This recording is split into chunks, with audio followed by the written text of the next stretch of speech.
नमस्कार। सुलेख कहानियाँ में आपका बहुत बहुत स्वागत है।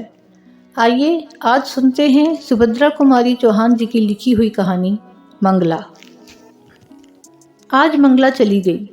मेरा घर सूना हो गया, ठीक उसी तरह जैसे बच्चों के उड़ जाने के बाद पक्षी का घोंसला सूना हो जाता है। चिड़िया बच्चे को पालती है। सर्दी, गर्मी और बरसात हर मौसम में बच्चे के लिए दाना पानी इकट्ठा करती हैं। तिल तिल कर अपने को मिटाती और बच्चे को बनाती हैं।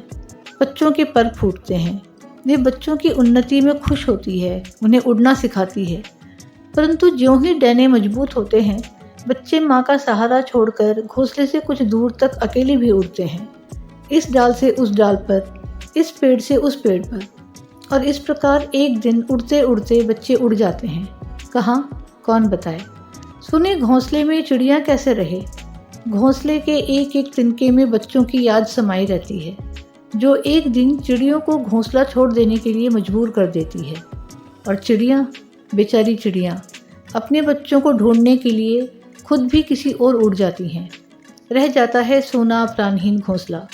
उसे बच्चों के साथ साथ चिड़िया को भी याद आती है और प्रतीक्षा करते करते कभी किसी हवा के झोंके से समझौता कर तिनके तिनके अलग होकर अलग अलग दिशा में वो भी अपनी चिड़िया और अपने बच्चों की खोज में उड़ जाता है।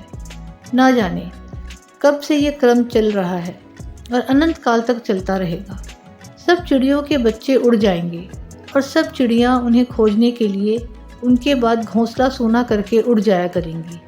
पर बेटी को विदा करके माँ क्या करे। वो तो बेटी के साथ ससुराल नहीं जा सकती और ना ही घर छोड़ सकती है। जिस घर के एक एक चीज़ में मंगला की याद समाई है, एक एक फूल पत्ती में वो दिखती है, उसी घर में आज मंगला नहीं और मैं हूँ। और फिर मंगला जैसी लड़की। अनेक बार मेरे मुंह से निकला है, ईश्वर हर माँ बाप को मंगला जैसी लड़की दे।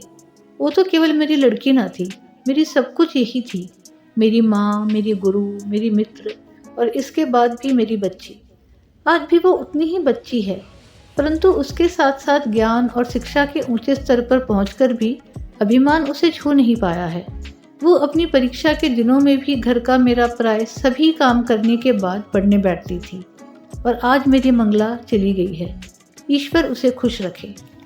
मुझे ऐसा लगता है और बार बार मन में एक तूफान सा उठता है कि ये जो मंगला का बिछोह मुझे इतना खल रहा है, तो क्यों।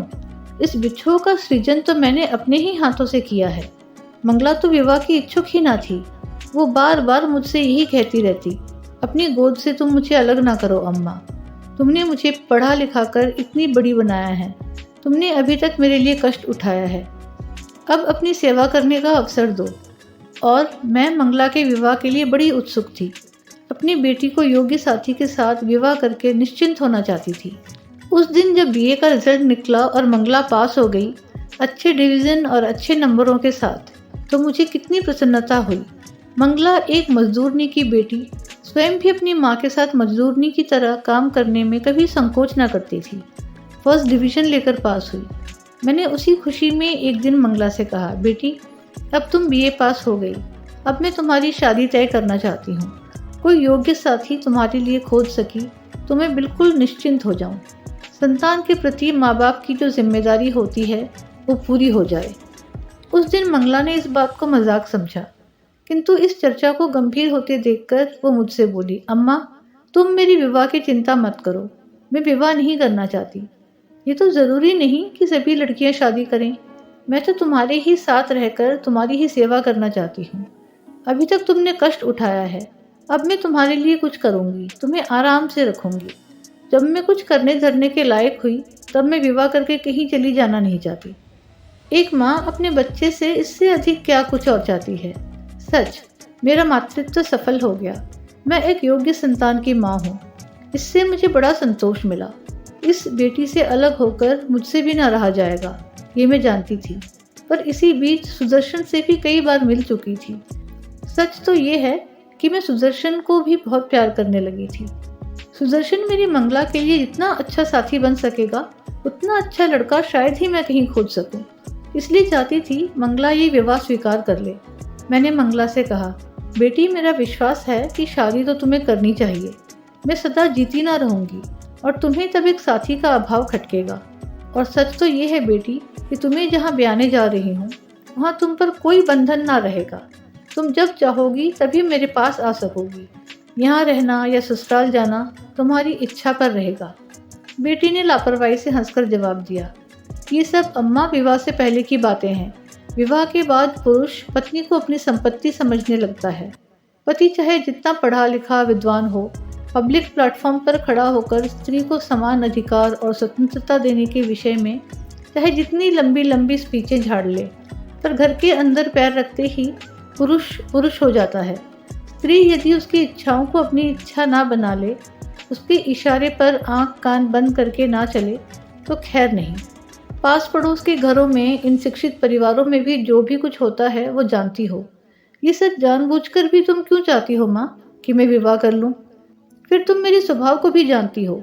मैं किसी के इशारे पर आंख कान बंद करके नहीं चल सकती। मैं किसी की इच्छा को अपनी इच्छा नहीं बना सकती। और सच बात यह है कि तुम्हें छोड़कर मुझसे कहीं जाया ना जाएगा।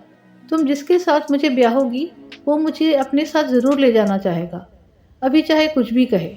मैंने कहा, ये मैं समझती हूँ बेटी, पर सुदर्शन ऐसा नहीं करेगा। वो बहुत ही भला और नेक लड़का है।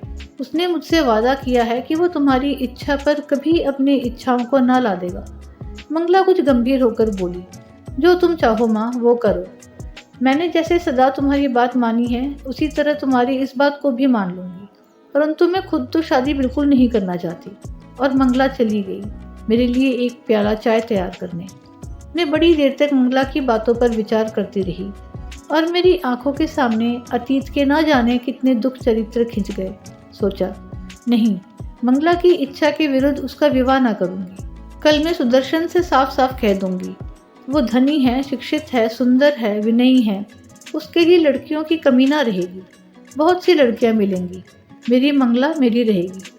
दूसरे दिन वादे के अनुसार सुदर्शन आया। मैंने उसे प्यार से बिठाया। उसे देखते ही मंगला से उससे विवाह ना करने का निश्चय कुछ हिल सा गया, परंतु मैं संभली। मैंने कहा, सुदर्शन, जैसा तुम जानते हो मैं तुम्हारा विवाह मंगला के साथ करना चाहती हूँ, पर मंगला विवाह के लिए तैयार नहीं है। मुझे छोड़कर जाने की कल्पना से भी वो सिहर उठती है और विवाह के बाद ससुराल उसे जाना ही पड़ेगा। यही कारण है कि वो विवाह नहीं करना चाहती। सुदर्शन का चेहरा उतर गया।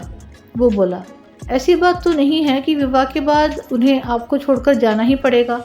जाना ना जाना तो उनकी इच्छा पर रहेगा, और वैसे तो विवाह के बाद भी वो चाहे तो आपके ही पास रह सकती हैं। मुझे कोई शिकायत ना होगी। मैंने पूछा, तुम्हारी माँ को भी कुछ ना लगेगा? वो भी रहने देंगी? सुदर्शन बोला, अम्मा मेरी किसी काम में दखल नहीं देती। मैंने कहा, सुदर्शन, ये सब बात मैं मंगला से कह चुकी हूँ। वो कहती है कि ब्याह के पहले लोग दूसरे स्वर में बोलते हैं और विवाह के बाद उनका स्वर बदल जाता है। सुदर्शन कुछ हताश सा होकर बोला, वैसे आप लोग मुझ पर विश्वास ही ना करें तो कोई चारा नहीं है, पर मैं कहता हूँ कि जो कुछ कहता हूँ उस पर अमल करूँगा। आप यदि मेरी परीक्षा लेना चाहें तो मैं 20 साल तक केवल इस आशा पर रह सकता हूँ कि मंगला मुझसे विवाह करेगी, परंतु यदि ये विवाह ना हुआ तो मैं बहुत दुखी ज़रूर रहूँगा। दुखी होने पर भी मुझसे कोई अपकार ना होगा। मैं रास्ते से अलग हो जाऊँगा। और मेरा माँ का हृदय जो ठहरा, मैं द्रवित हो उठी। मैंने कहा, अब तुम्हें कुछ और कहने की ज़रूरत नहीं है। मैं प्रयत्न करूँगी तुम दुखी ना हो, और तुम्हें 20 साल तक ठहरने भी ना दूँगी। सुदर्शन चला गया। दूसरी सुबह मंगला से चाय पीते पीते मैंने कहा, मंगला बेटी, मैं चाहती हूँ कि तुम ये विवाह स्वीकार कर लो। मेरा ये थका तन और थका मन ना जाने किस घड़ी बुझ जाए। तुम किसी योग्य साथी के साथ रहोगी तो मैं शांति से मर सकूंगी, नहीं तो मरने के बाद भी शांति ना पा सकूंगी। और मंगला, मेरी मंगला ने कहा, जिसमें तुम्हें शांति मिले माँ, उसी में मेरा सुख है। तुम जो चाहो करो। फिर इस प्रकार विवाह तय हुआ और हो गया। विवाह के बाद मंगला ससुराल से 2-4 दिन में ही लौट आई थी, और वो 2-3 दिन काम की अधिकता और मेहमानों की भीड़ भाड़ में कैसे निकल गए कुछ जान नहीं पड़े। पर आज तो ये सुना सुना घर काट खाने को मुंह बाए खड़ा है। हर पेड़, पत्ती और फल, जिधर आंख उठाती हूँ हर जगह मंगला ही मंगला। मंगला के अतिरिक्त और कुछ सोचता ही नहीं। सोचती हूँ, यदि मैं भी चिड़िया होती तो अपनी मंगला की खोज में किसी तरफ उड़ जाती। उम्मीद है आपको ये कहानी पसंद आई। कहानी पसंद आई है तो वीडियो को लाइक और शेयर अवश्य करें और ऐसी ही कहानियाँ सुनना चाहते हैं तो चैनल को सब्सक्राइब करना ना भूलें। धन्यवाद।